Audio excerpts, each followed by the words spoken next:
I don't remember what was said when I called you two in bed. But now I sit here drinking shit beer, chasing Johnny Walker Red. Hi, it's been a little while. I wish that I could say that I went on vacation, but that's not even a little bit true. I had to have surgery to remove some irregular cells or growth or tissue or stuff from one of my breasts before it turned into cancer. I am fine. Everything's fine. I'm healthy and good, and the sky is blue. It's wonderful.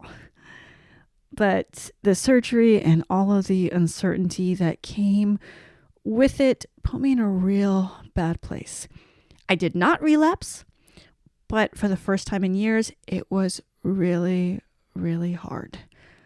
So this episode is completely different. I've got to be honest. It gets real heavy real fast. But mostly, it's just a catch-up to explain this last month and introduce you to two very special people in my life. I talk with July St. Juniper and Honey Moonpie. They are my left and right hand women when it comes to all the burlesque shows, circus events, all the stuff that I produce. They are not in recovery, but they love someone who is. That's me. July has been my rock for years. She began as my intern forever ago and has since become my best friend and assistant and basically unofficial therapist. I wanted them on this episode because, one, they nursed me through this last month, so there's no way I can do a catch-up if you don't know them. And two, I always talk to the unravelers, or to the formerly unraveled.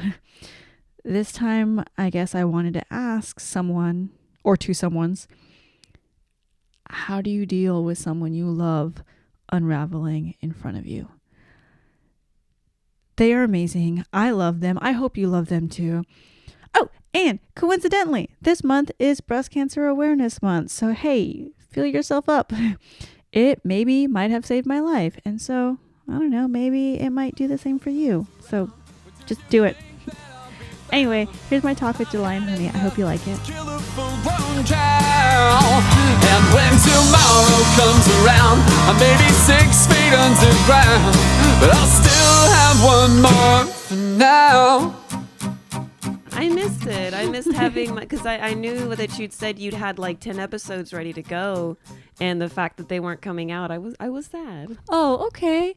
I felt kind of bad because I'm like, oh, this is my new project. I'm so happy. And then like when it went several weeks, nobody reached out. I was like, nobody cares. Well, I'm like, you were also for this thing and like, nobody cares. No, and that's the thing is like, because you're kind of an asshole for being like, so I know you're kind of sad, but I kind of need something to listen to.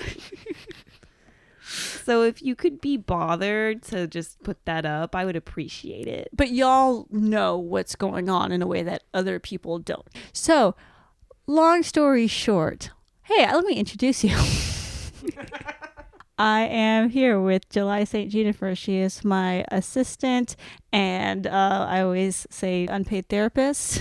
Yeah, I think that is an accurate description. I'm the assistant producer of the Burlesque Lounge. I'm the artistic director of the Bayou City Burlesque and Circus Arts Festival coming this January. My primary role is probably graphic art and design. So if it's a poster or a thing online or a piece of art, I probably made that. It's a fun job. I like what I do.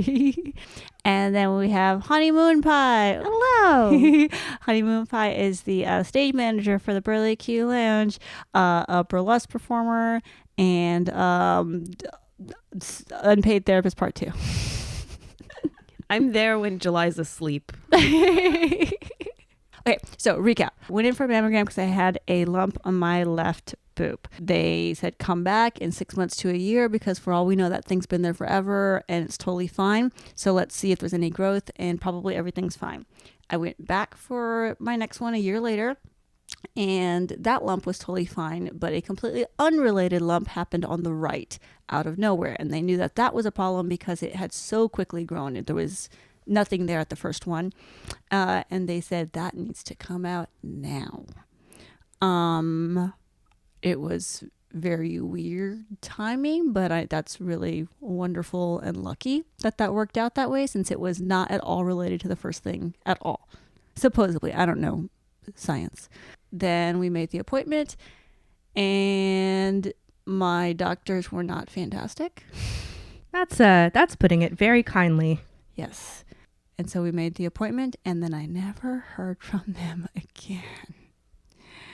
I did not know I was supposed to have a pre-op appointment where they explained everything to me, and they didn't reach out to give me one. And so I spent, we'll say 4 months living in denial, waiting for the appointment to come up. And then 1 strong month in mindfuck of, I'm going to go under a knife, and I don't know how much they're taking. I don't know what the procedure is going to be like. Do I have a boob? I don't know what's happening in my life. Yeah, that's a little scary. Yes, it was not fun. You know, there's that part of me that's like, I want to ask you, but I know you're already in this mindfuck space. It's like, you know, the week of the appointment, I was like, okay, well, maybe I should ask her about what they went over in pre-op. And so I know what to prepare for, you know, so I know what she's going to be going through and like to help me be there for her more. But, you know, that other part of me is like, man, no, I wonder if that'll just stress her out to talk about it more right before it happens. And yeah, I guess I psyched myself out of asking you about pre-op, which ended up being a bad thing. I mean, it's fair to say that because, yeah, you also know I like to hide from things. That's what I thought it was, because I had asked you questions and you go, I honestly don't know. And I was like, okay, well, she just doesn't want to know what's going on. She's doing that thing where she lies to herself and everyone around her. If it wasn't a recurring thing, yeah, I think I would have been a little bit more like pushy about that. But yeah, like I can't blame you. It's a scary thing, and it's sometimes you just are like, just get it out, and I don't want to worry about it. I didn't realize that you just had incompetent doctors. Yeah. And honestly, that's the ostrich, the head in the sand thing is a legitimate coping mechanism. Sometimes when you're going through a surgery, you have this thing, they basically tell you it's inevitable. You have to do this or you're going to get cancer. Mm-hmm. I mean, there's that honest part that I've been through surgeries in the past, and there's a point where there's no return. You know you're going to have to go through a surgery, and there's nothing you can do about it, and you're hopefully as informed as possible, which again they dropped the ball on, and you just sort of let it go. And so I figured you were in just let it go phase because you just can't overthink it. It just makes you more miserable. Yes, and I wish I had been in that. I didn't know I had never had surgery before, so I didn't know that was the way things were supposed to happen. So I was just very, very sad and confused and didn't have information. And yeah, people would ask like, oh, so are you going under? And I'd be like, I don't know. which is absolutely insane to me that like you basically, I came over to stay with you the night before the surgery, and you had barely just been informed that they were going to, local versus general or whatever. No, they didn't tell me that either. No, all they told me was the time. Oh my God. Yeah, I didn't know I was going under until we got there. Okay, so to clarify, July took me to the hospital and took care of me. No. I didn't find that out the night before. I found out what time I had to be at the hospital the night before. I didn't find out until me and you were walked into the space that I was going under. You're right. I think I just assumed because you had a worry about intubation, like the tube down into the lungs or whatever. Yes. And I figured since they were doing that, that's something that they only usually do when someone is put under general. I was worried about that, but not because they told me that, because my roommate, he asked, are you going under or not? And I said, I don't know. And he brought up, if you go under, that they put a tube inside of you so that way you can keep breathing. And I had a panic attack almost. I stopped myself when he said that because when I was a teenager, I had my stomach pumped, and I did not know that him telling me that was going to be an instant trigger. And I was like, what? No, they can't do that. They can't put a tube in me. And he was like, well, they have to so you can breathe. And I was like, nope, that's not going to happen. And yeah, that, again, the most information I had gotten about being put under was from my roommate. I thought they had told you that in your pre-op appointment, and that's why you had brought it up. Like, that's where that whole, again, I didn't want to over talk about it because I knew it was a fear that you had, understandably. Besides to be like, hey, it's going to be okay. You'll be asleep when it happens. You'll never know. Like, I figured they had called to tell you, okay, we're going to, be putting you under. You're going to be intubated when you're under. Yeah. Did they put a tube in me? I don't think so. Okay. Unless they did it when you were in the operating room. I don't honestly know if that's standard Well, that's procedure. I would have to ask anesthesiologist. I don't know what happened. Oh man. Okay, so month of mindfuck leading up to it. Also, you have I didn't realize quite how deep your hatred of hospitals or it's legitimate fear. Mm-hmm. It's a fear of hospitals. It's layered. Yeah. It's super. It's very layered. Because I feel like someone listening to this would be like, well, I would care more about myself to if they didn't do that, I'd do whatever. Yeah, I would have called them. I would have been an advocate. I would have been yelling at those nurses. But yeah, because, I don't know how to do that. Yeah. So then I guess backing up to why I have a fear of hospitals. I had 2 suicide attempts in high school and didn't work, as you can tell. I'm glad. Yeah. But yeah, I was going through stomach pumping, super traumatic, painful stuff. Then being temporarily committed into a mental hospital because they have to do that when you do that. And yeah, so I've got some issues with hospitals. Even when we went for the biopsy, which July wonderfully came with me, that was super, super hard because the whole time I am trying to not cry while this thing is happening. And I have to tell myself, they're doing this to help me. They're doing this to help me. Like it's just repeating in my head over and over. I am so lucky to be here. I am so lucky that they are checking this, that I am being taken care of. Right. I have to psych myself up and to be like, this is a wonderful gift that I am here. Right. Because my instinct is to push them off of me and run away screaming. In a hospital gown. In a hospital gown. Yeah. Yes, it's the get the fuck off of me. Yeah, I get a little animalistic. A little bit. And as I told July, I was afraid of punching a nurse. And that's something I know about myself, but I didn't really realize until, because I haven't gone to a doctor. I don't go to hospitals for fun. Right. Yeah. This is not a thing I casually do. So I didn't realize that was an unprocessed trauma until all of this started happening. I didn't realize how difficult it was going to be and how my instincts would be to punch people and scream and run away. Well, that's why you're doing the podcast. You're digging in. You're digging deep. Yeah. One thing I thought was it was really poignant was when I can't remember if it was you or July that was telling me that a huge trigger for you was when they put a bracelet on you with your name. Oh, I guess July told you that. Yeah. Yeah, I didn't say that. Thanks, July, talking about me behind my back. I just felt bad. It's very like just such a little thing, and I just to think about, it's like, oh yeah, that would be a lot of baggage on an item you don't think about. Yeah, I remember when we first got back and I put you in your bed, it's like the first thing I wanted to get off of you.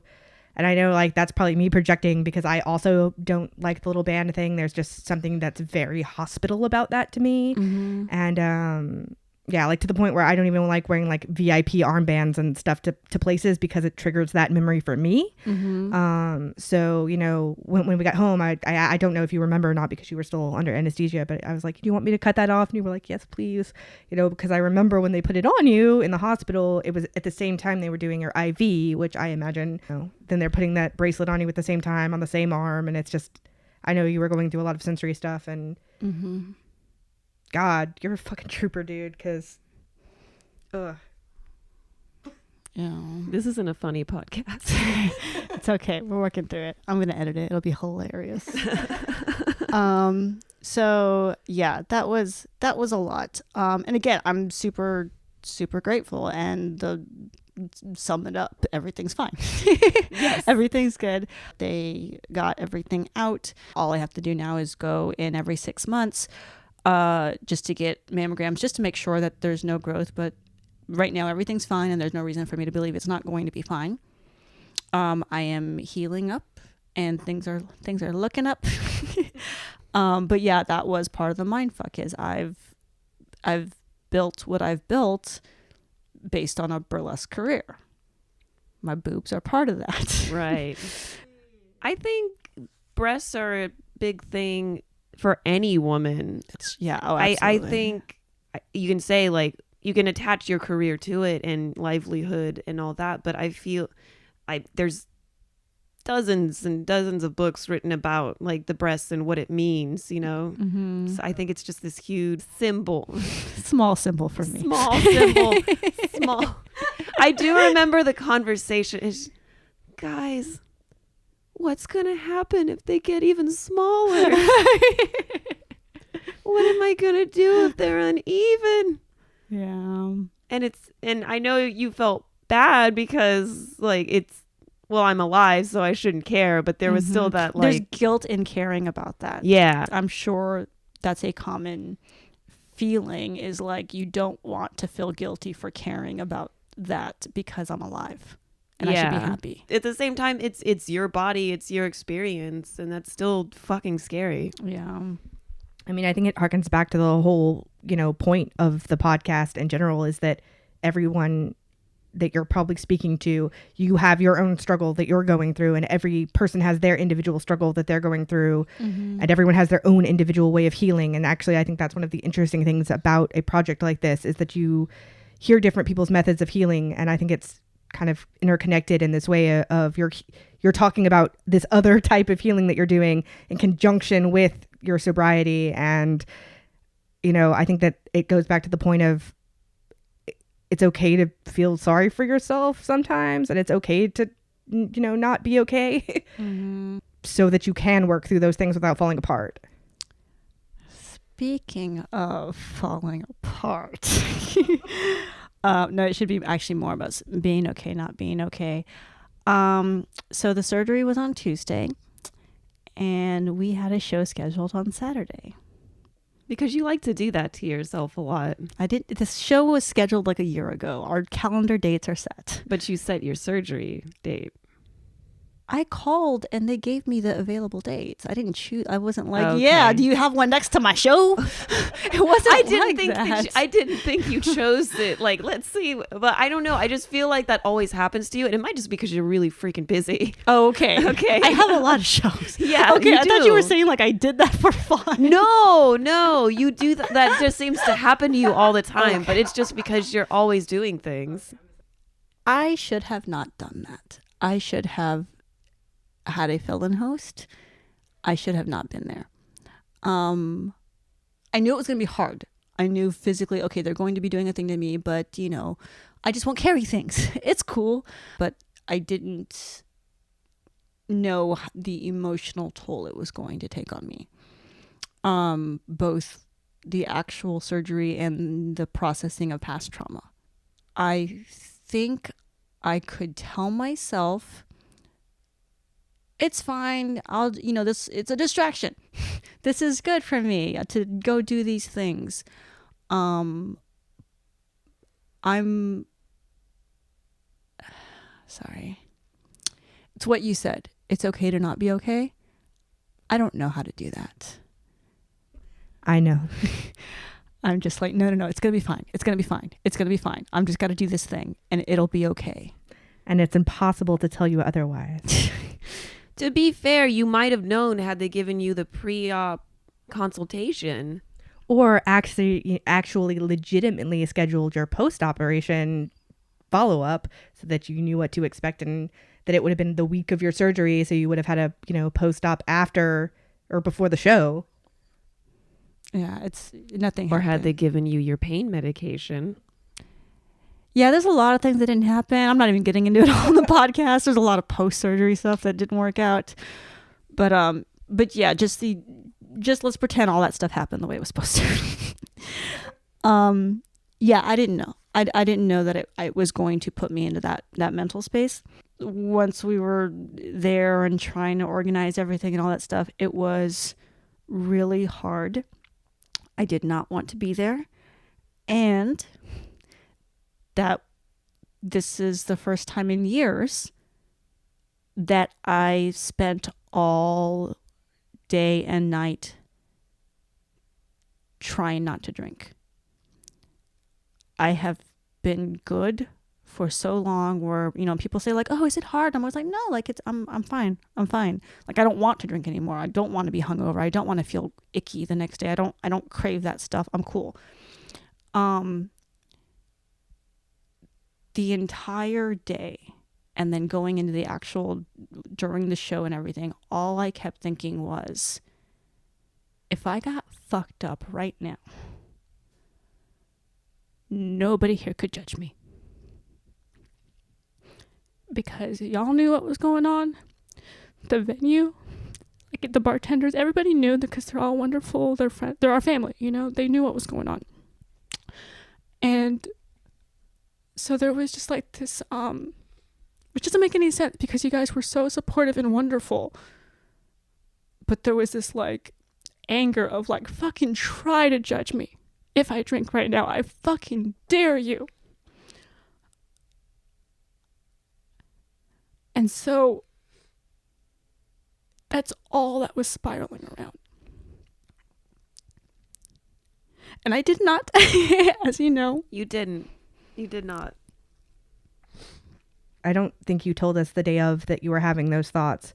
And it's sometimes hard because you're very aloof on show day. And that's fine. You know, we, like, I know I'm very close to you, but I know on show day that I give you your fucking space because that's, you need to be in your own headspace.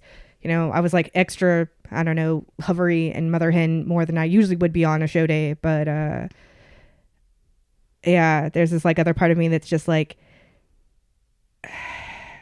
it's not my experience. I don't understand empathetically because I haven't been through sobriety, the signs or what to look for. And I know that sounds silly or whatever to be like, what could have I done to help you? So there's always that worry that it's just like, oh shoot, I could have helped her more or been there more or done something more. But yeah, it's hard for me because I knew you were going through all that. And I guess like, even though you were surrounded by people, you were alone, and that does really hurt. I'm sorry. And I know there's nothing we could have done. Like, I know logically there's nothing we could have done. And I definitely don't think I would have stopped you if you, like, as sad as that is, like, I don't have it in me. Like, I wouldn't have stopped you if you would have grabbed a drink. I would have been upset with myself later, but I promise you couldn't have stopped me. I don't feel bad for yourself for that. Okay. I assure you it would not have been possible. Okay. Fair enough. I'm not going to lie. I probably would have tried to drink it while you were holding it. Yeah, because you've done that before and it didn't work. Yeah, I know. But you actually did that multiple times to me when I was like, when people were giving me drinks where you would try to chug them to stop me from drinking them. And I called you out and looked at you and said, I know you're doing that shit. I'm just going to go drink more at the bar. Don't fucking do that to me. Yeah. You made me so angry when you did that. And you just ended up drunk and not saving anything. Yeah. To be fair, I think she probably took the first drink to help, quote unquote, help you. And then the rest of the drinks were just because she was fucked up. Yeah. No, I don't want you guys to in any way have that, like, what could I have done or anything like that, because you were there. You did all the things, you know. You came with me to the hospital and you drove me home and you let me stay at your house and took care of me, and you did all the things. That's just processing. That's just my brain, you know. I'm sorry. Don't apologize. That's a lot, like, to go through things not only emotionally and mentally but physically, like you couldn't sleep. Like, I knew you weren't sleeping on top of everything else. Mm-hmm. And I know you said you felt depressed. Like you physically felt like you were when you were really depressed and dealing with like deep depression. And that's how you coped with depression. Yeah. I'm really grateful that I didn't, but you know, when I was in it, I don't even remember if it was the day after, the day before. It's all kind of mushed together. I remember talking to you on the phone, July, about it, and I'm not saying this is true. I am throwing out a hypothesis. A lot of the, I don't know, material and stuff on recovery talks about how it's not about the drinking. It's about all the things that led to the drinking. What things are you not processing or running away from or whatever. The experience at the hospital just bubbling up all of those things from the past. A lot of not really great things have happened in my life. We don't need to touch on all the things, but it brought a lot of stuff to the surface and put me in a not great place. And so what I told July on the phone was, maybe it's okay to not want to process some things. Maybe if the option is be drunk or be a broken, sad person staring at a reality that is too hard to handle, perhaps, maybe drinking is not the worst thing in the world because it keeps you going. And again, I am not saying that is true, especially considering that there are people in recovery listening to this who are like, oh, she's right. KiKi approved. I'm not saying that. I'm not. I'm just saying that I was in a dark enough space for that logic at the time to make sense to me. Processing is hard. It's a lot easier to numb it. But the bad thing about being numb is that you wake up again and you have to relive the microcosm of whatever put you there in the first place. And I think that's the painful reality of that cycle is drink to forget, come back, remember, drink to forget. Mm-hmm. It's painful enough watching you have to go through that. I know that there's that part of you that's like, oh, if I just went through that again, if I just numbed it out, it would feel better. But I know there's that other part of you who feels guilty for thinking that, because I know you overthink everything. Mm-hmm. It's just this terrible cyclical experience. And I think all people who care deeply for someone who's going through that, it is this like helpless feeling, but it's also this feeling of, it's the question you always want to ask is like, how can I help you better? And no one ever really has the right answer for that. Mm-hmm. No one can answer that for themselves, because it's like, at the moment for you, it might've been get me a drink. Mm-hmm. So it is this really big, difficult thing. I think that's probably a lot of a common experience for people who are close family or friends or whatever of people going through addiction, is just this question of like, you're obviously trying to help yourself. How can I help you help yourself, and all of those things. So yeah. This is definitely not one of those things they cover in like the 90s cartoons that we grew up with. It was just, drinking's not cool. It's not, well, I mean, sometimes you just want to forget, kids. Yeah, it doesn't really break it down. No, not really. It doesn't cover all the finer points of alcohol abuse. At KiKi on Twitter with the episode of your favorite 90s show that covered this that we forgot about, because I'm sure there is one. Maybe like an episode of Alf that we never watched. They all figured it out in one episode though. I'm taking way too long to get this down. Yeah. You're like, it's been 30 minutes, KiKi. Yeah, it's never like Punky Brewster at the end of an episode where she had something very traumatic happen, looked over at a bottle of Jack Daniels, and then it just ends. Yeah. I think I shouldn't have been there. I also think that nothing would have stopped me from being there, though. Yeah. I know everyone was very glad to see you. I think everyone, not that you should ever base your actions on the crowd, because they want you to just take care of yourself. And we all want you to take care of yourself above everything. But I know the crowd was so positive, and I had so many people coming up to me and asking if you were okay. And I know you had probably a ton of people coming up and asking you, but I had a lot of people that were afraid to, bother you. Yeah, I was gonna say, not many people asked me, actually. Really? Yeah, I guess they asked y'all. Yeah, a lot of people asked us how you were doing. Do you know what's like broken brain? Is that in my head I was like, people think I'm faking because I'm here and I'm like running around and still like on stage, like they think I'm a faker. Oh man, no.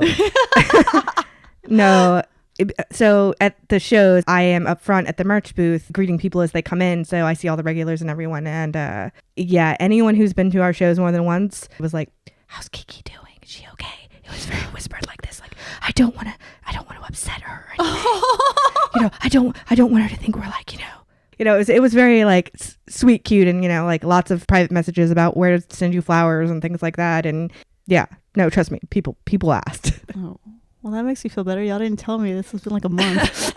I really would. I mean, you guys know we do so much social media for the shows, and there's not a whole lot that one, besides just mentally not being able to. Like, I was just like, everybody thinks I'm a liar. They think I'm full of shit. People were sending you things. I know, thinking that I'm a liar. You're so broken. Yeah, I'm gonna send her this just cute to make little her feel cactus. bad about lying. So if she's faking, oh no. It'll have to look at her in the eye every morning, and she has to think about what a faker she is. I know that is silly, but I think it. Yeah, that's part of the other thing working on the podcast. Yeah. So there was something else I did not expect, which is a different new thing. It's a lot harder to do the show must go on with so many regulars. When it's people I don't know out there, power through. It's just like fucking whatever. I don't know these fuckers. Go on stage, smile, smile, clown, clown. Everything's good. Go backstage and cry. Like, you've seen it. We have so many regulars now. They knew what was going on. And so when you walk out, it was so hard to not just be like, y'all know I don't really want to be here, right? We're on the same page. I mean, yeah, it is funny how, like, you're right. It does change the dynamic. Like, and like at the show, it was definitely, like I said, the like whispered, "Is she okay?" Like, I'm so glad you were at the hospital, and like nice, beautiful things like that made me feel very nice. And it's that thing of like, oh, this is a different feeling. Mm-hmm. Yeah. So I get what you're saying there. Yeah, it was it's good. It's wonderful that we had that support. But it was just broke down we spend so much time building up with what we do, doing the burlesque thing. It's a lot of it's built up on the glamour and the escapism. We sell that we are selling an escape from your problems.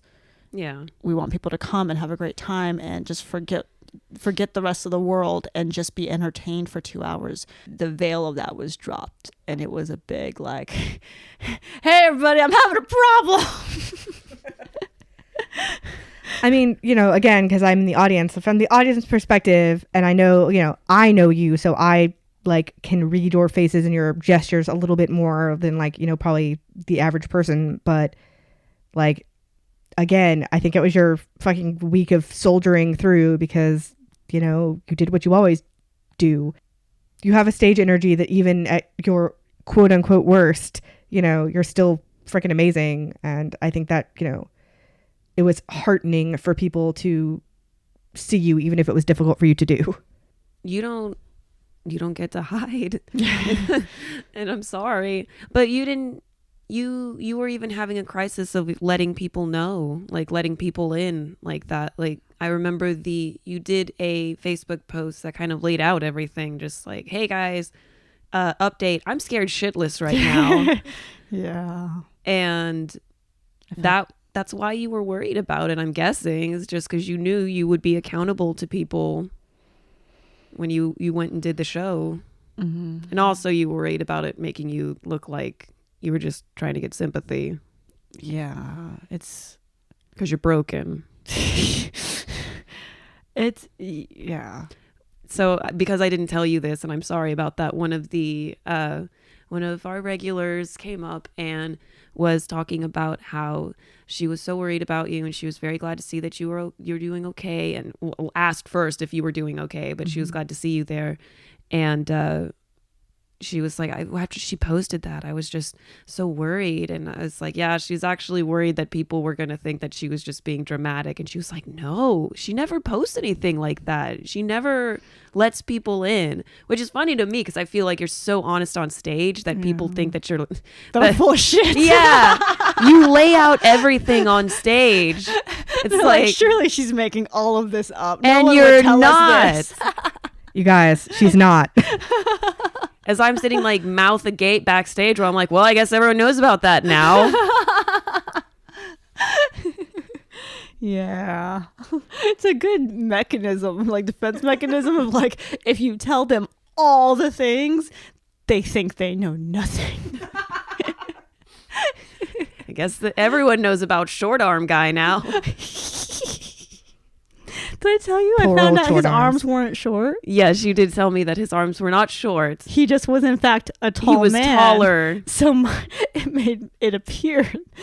It doesn't make sense if it's done in person. Yeah, make sure you tell our regulars next month the update on Short Arm Man. I'm not gonna. It's the one thing I'm selective about. What? Talking shit about the guys I'm dating. What, going back and like correcting yourself? I'm not a newspaper, honey. Correction. Fake news. Fake news. Kiki's giving fake news about short arm men that she dates. Do you have to like post the corrections from the editor up at the merch booth every month? Like, here are the things Kiki apologized and has changed since our last set of jokes. It's not even about apologizing. It's about like, I just learned. Like, oh, wait a minute. I was way wrong about everything. That happens a lot. So y'all remember backstage when I was drinking all the time, but like really sad when I was going through all the accident and all that stuff? Oh, wait, but you had just started, so we didn't really talk. Nope. I always saw fun running around Kiki, and then I always had to go home early because I worked. Mm-hmm. And I never saw, like, I always heard the funny stories. Oh, like, funny passed out Kiki, we had to drag her home. Yeah, it's so silly. She did the silliest thing. That silly goose. She's so wacky. Yeah, I wasn't the one, you know, July started her internship, and she was the one that, you know, nursed your hangovers and everything. I got scrambled eggs in bed, Kiki, where I didn't know what to do because I was like a square, straight edge kid. I'd never experienced drunk people before. So I thought feeding you was the proper thing to do. I mean, it was. So I had you in bed and I was trying to feed you cold scrambled eggs and help you to the toilet if you needed to throw up. I put a water by your bed. I don't think you could reach it. And it didn't bother you that this happened like every time you came over? Like it didn't register that this isn't normal? I remember when you first started, we had intern naps where you would arrive at my house. To be fair, that was just because you were both lazy. No, I was hungover. She would arrive at my house and then we would take a nap because I was hungover and she was sleepy.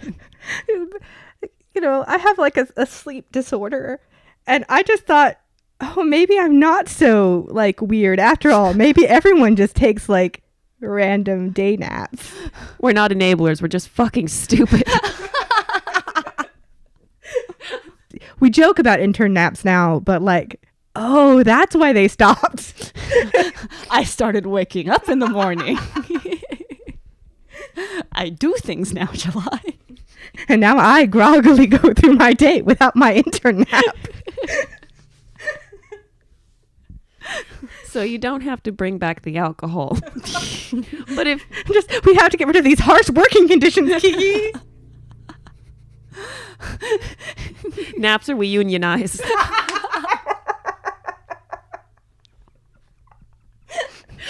If you want to go back to intern pay, then we can have intern naps. Yeah, I forget that it was like right when you first started was when all that like stuff was going on. So, well, I mean, not the stuff, but like the peak psycho was right when you first started. So you just kind of got the peripheral of it, and July got the cleanup of it. Well, yeah, and you were surrounded by alcoholics. Mm-hmm. It was very easy for you to fall into that, and for me to not realize that this isn't just how like people are. Mm-hmm. Yeah, it was definitely normalized. So it's like, yeah, if anything, like you were the weird one. Oh, definitely. Drinking. To give a little background for your listeners, I grew up in a Mormon-ish household that had no alcohol in it. None of my relatives really drank, and all my friends were squares and like gamers. So yeah, I didn't do anything. So this was my first real exposure to anyone drinking. So it was just like, okay, this must be y'all were very good at this is normal. This is normal. Yeah, this is walking around with like a tumbler full of vodka. It's glamorous. I mean, yeah, but there's this whole experience of like, oh, okay, so this is like what normal people do. Like when they go to bars and they drink. This is how people who drink are. Because like, I have this, like, I didn't have the exact same upbringing, but I, Southern Baptist, kind of like real insular, not drinkiness. And, we wasted our 20s not doing anything interesting. So, yeah, it was easy to just accept like, oh, okay, this is what like bar life is. Mm-hmm. Oh, it's these exciting, vibrant, happy, entertaining people because, that's what the burlesque world is. Mm-hmm. Yeah, you thought you guys were the not normal ones walking into, oh, this is what normal life is like. Yeah, it's like, okay, burlesque equal alcohol everywhere. Like that's what you do. And then we were both such lightweights we couldn't keep up. I don't know if that's a good thing to say or not. I mean, no, you didn't drink at all, so of course you're not going to keep up. Yeah. How would you keep up with someone who's drinking for 10 years? I remember one of the first times we met you, I gave you a bottle of Honey Jack. Oh, yeah. And I thought it was so drink. sweet. Yeah, it was your favorite drink at the time. I thought it was so cute and so sweet. She's, just burlesque equals alcohol and partying. Mm-hmm. And not talent for a long time. I mean, it's true. It's true. I actually, just today, somebody tweeted me, it was Old Man Wade. He said, at KiKi Maroon, I didn't know your decision to be sober was so recent. And I said, ha, that's the opposite of what most people say. Because I was on the Whiskey Brothers podcast while I was sober. And people were like, wait, you were sober during all that? And I was like, yeah, it's been like 3 years. So I thought that was strange. But he said, you started a brand, maintained it, and continue to grow. Most alcoholics I see take longer to do as much as you do. And I'm like, yeah, but the brand started 9 years ago. It was garbage until a couple of years ago.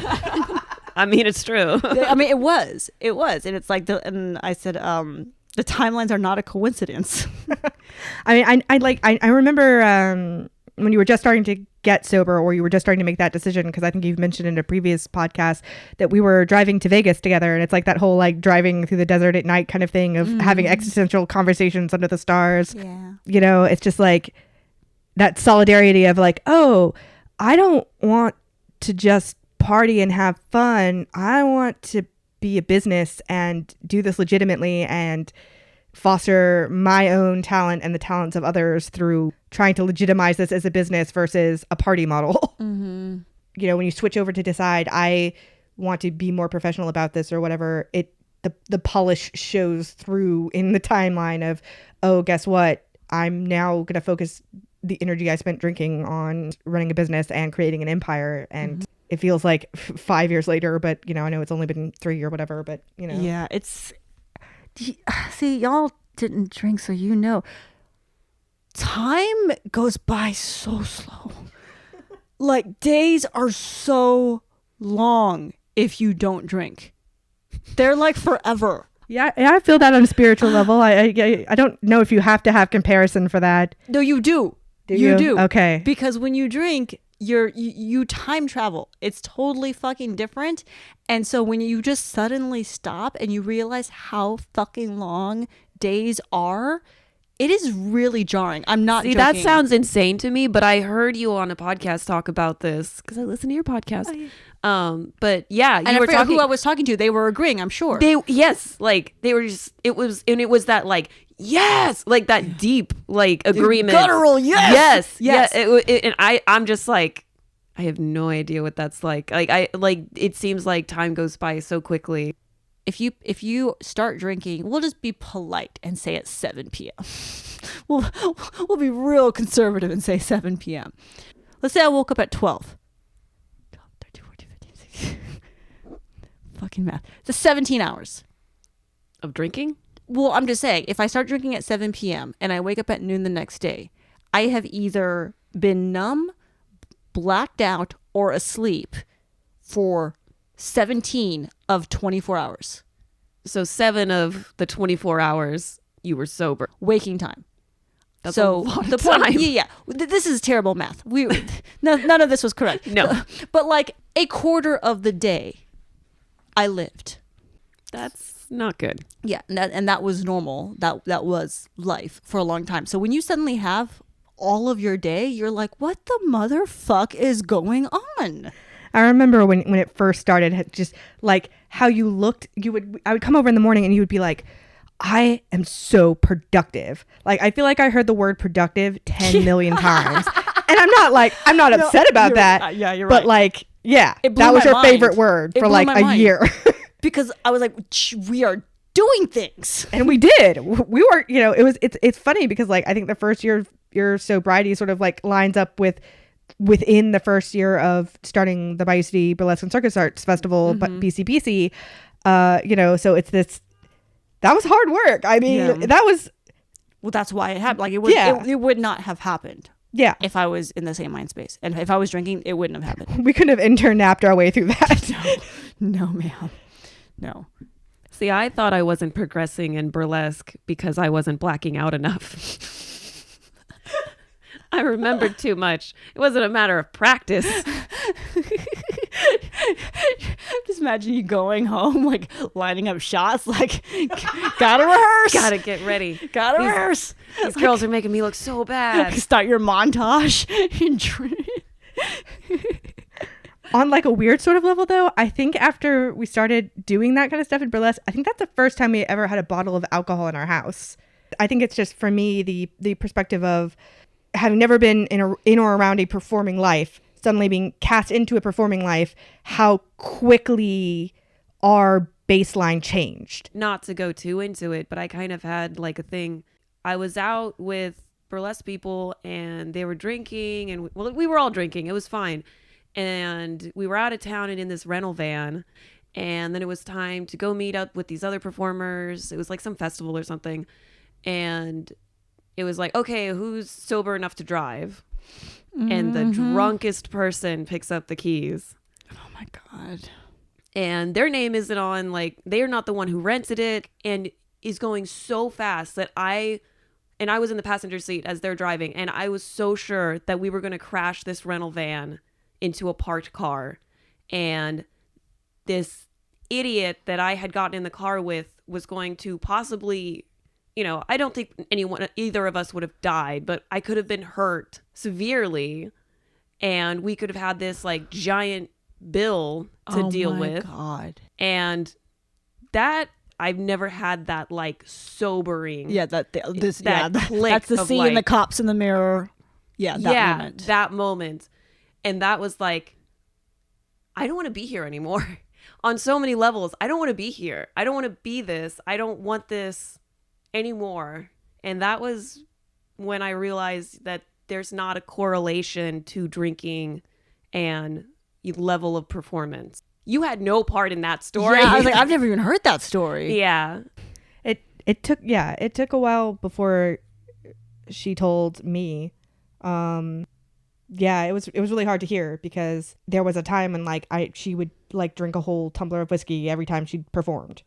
And like, again, because of our experience beforehand of never having had anything to drink, that was like, it was strange to me to see her habits changing. I think the thing that held me back was honestly that I was on a lot of medication that it was really bad for me to drink on. So like, I just had this block in my head of like, don't go too far. But like, and then I was around you when you were trying to get sober. And for me, it was like, okay, well, I don't drink anyway. So yeah, no, not a hard transition. I realized that there was a moment where she stopped drinking as much. She wasn't doing that like pre-ritual anymore. Yeah, gotta take the shots before I go on. Yeah, and then many years later, she told me this story, and I realized that was the correlation of when this happened. And like, I'm so glad you got out of that part of it, because it's not a good path. It's just not. And this was post you flipping a fucking truck, but it's just like, no, I'm not on that level. Like, it's fine. It's fine. It just that I let myself think, yeah, that's the one to have the keys. That you were okay with. Yeah, that I was okay, that I let my guard down enough to let that happen was enough of a kick in the ass to be like, okay, fuck that moment for me. Yeah. Who do you think drove? Yeah. Yeah. And then it was totally afterwards, just like what?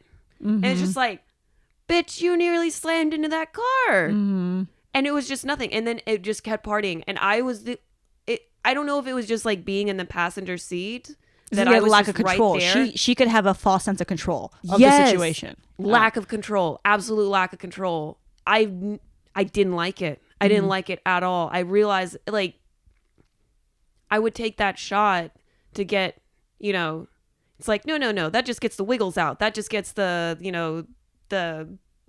people don't normally get naked on stage out. So I can do this.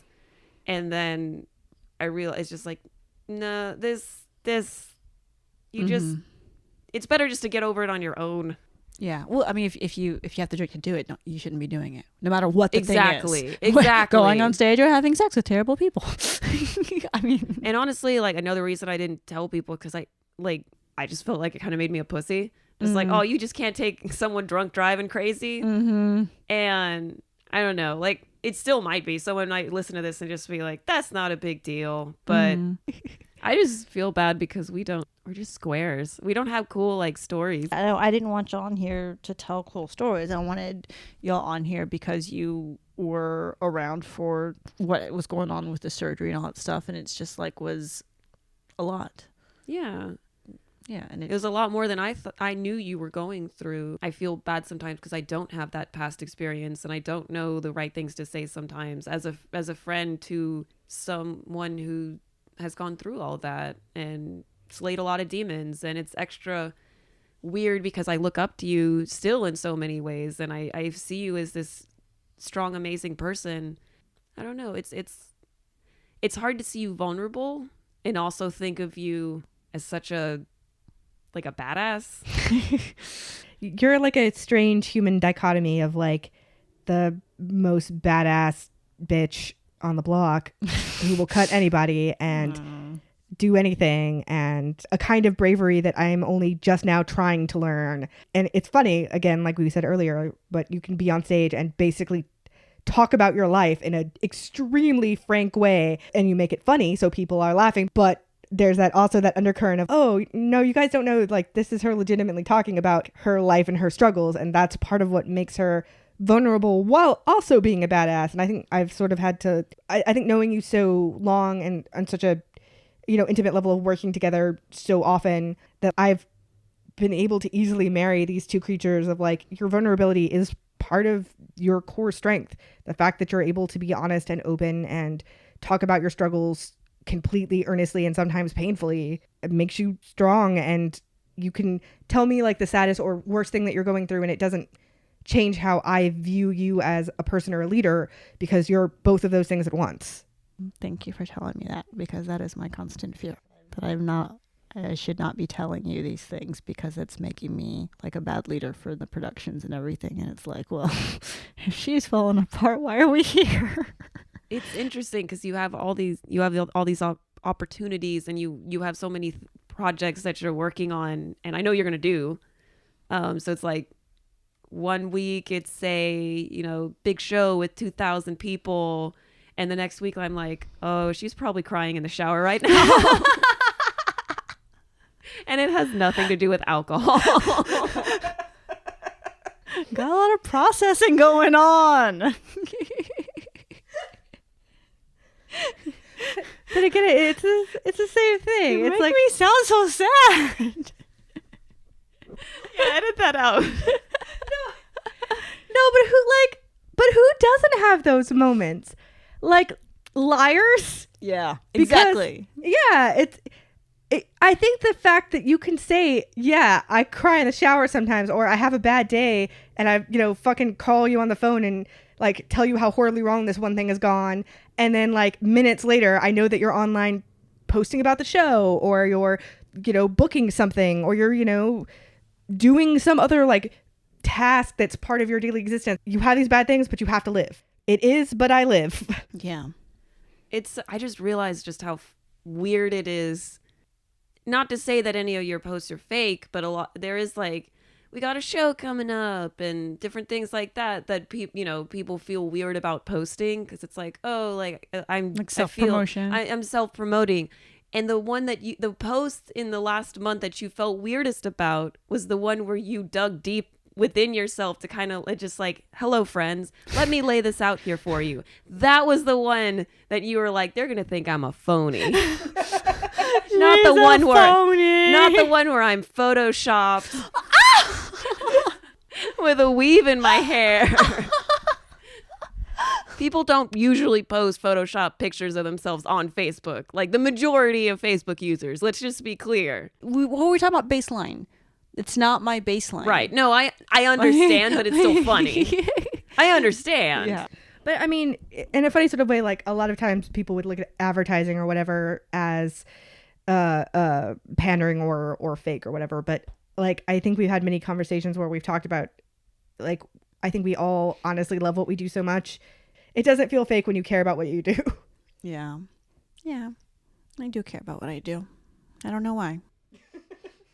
Yes, you do. Yes, I do. Well, thank you guys so much for doing this. I really, really, really appreciate it. And I really, really appreciate y'all and love you. And thank you for taking care of me when all of that was going on. Thank you. Thank you for letting us in. That was really big on your part. Yeah, thank you. And you can't see, but hands are touching. I love you again. Kill a full-grown cow. And when tomorrow comes around, I may be 6 feet underground, but I'll still have one more. That was July St. Juniper and Honey Moonpie. We have hugged and cried and sobbed way too much this month. I gotta be honest, listening to this was kind of painful because it hurts my heart to hear them feel guilty for me wanting to drink. That is absolutely not their cross to bear. They are the most loving, supportive, wonderful people. So it's crazy to me that they feel that way. But also, it's really weird to hear because I have a habit of wanting to save people too. So hearing people who love me ask stupid questions like, what more could I have done? When I know goddamn well the answer is nothing. You can't do anything. It's hard. And it really puts a spotlight on my own tendencies too, because I know deep inside, no one can save me but me. I either want this or I don't. So what the fuck makes me think that I could ever save anyone else? I can't. It's not possible. But I can do one thing that July and Honey do. They love and accept me and tell me that I'm strong, even when I don't think I am. So I can love and accept you and tell you that I know you are strong, no matter what you think. You would not be here if you weren't. So, enough of that. I promise that next week's episode won't be so damn sad. Everything is good now. I promise. I have some great interviews coming up. I really, really want it to be weekly again, but it's possible that it may not be while I'm getting everything back on track. If you have any suggestions of artists that I should reach out to, please email me. All the info is at clowninterrupted.com. And if you like the theme song, please consider purchasing it to support the artist who so graciously is giving me permission to use it. His name is The Last Domino. The purchase link is in the show notes. Thank you so much for listening. I love y'all, and I will be back next week. Now now it's the last call for heaven's train. If only you weren't too